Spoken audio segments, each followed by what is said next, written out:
I was born in Taiwan and I moved to the United States with my parents when I was 4. We lived in South Bend, Indiana, and then eventually moved out to California, where I've been ever since. I always wanted to be involved in science. I loved biology.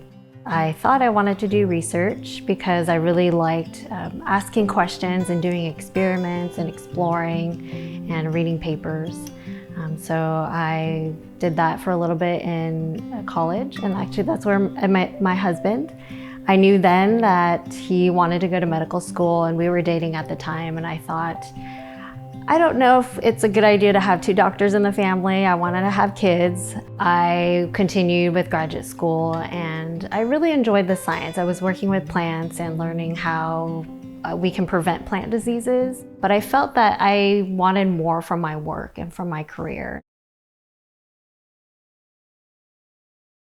So when I was in graduate school, I had my first 2 kids, Jackson and Eva. So I studied for the MCAT after I had my 3rd kid. Her name is Elise. And then I entered medical school at Loma Linda.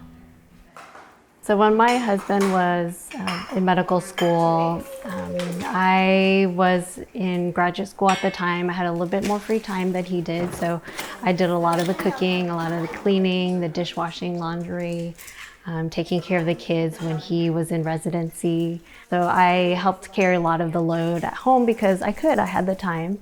Now that I'm in medical school, he has taken on that duty. So we've kind of flipped roles over the years so that we could, functionally keep going as a family. I'm gonna keep playing. You wanted to keep playing that game? That was fun, huh? You ready? Not yet. So when I had study time, I would block out time where I would go to a coffee shop or study at home or study on campus, and I knew that time was just for studying. And I wouldn't worry about anything else.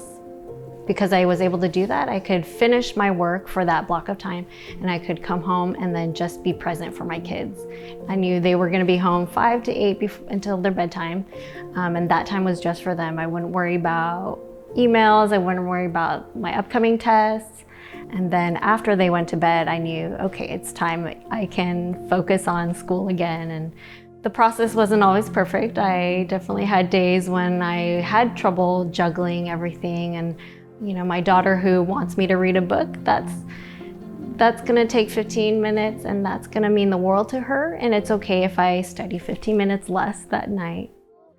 This is what they call a tweedle beetle noodle poodle bottle bat paddle muddled duddled fuddled waddled fox in socks of.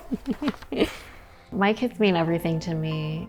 I want to be a role model for them, that they could see someone who is a physician who's compassionate and empathetic, loves to take care of patients. I want them to see that in me. I want them to grow up to be people who are empathetic and compassionate and loves to care for other people. Everything I do, even how much I study and how I interact with people at work, I feel like it's all for them.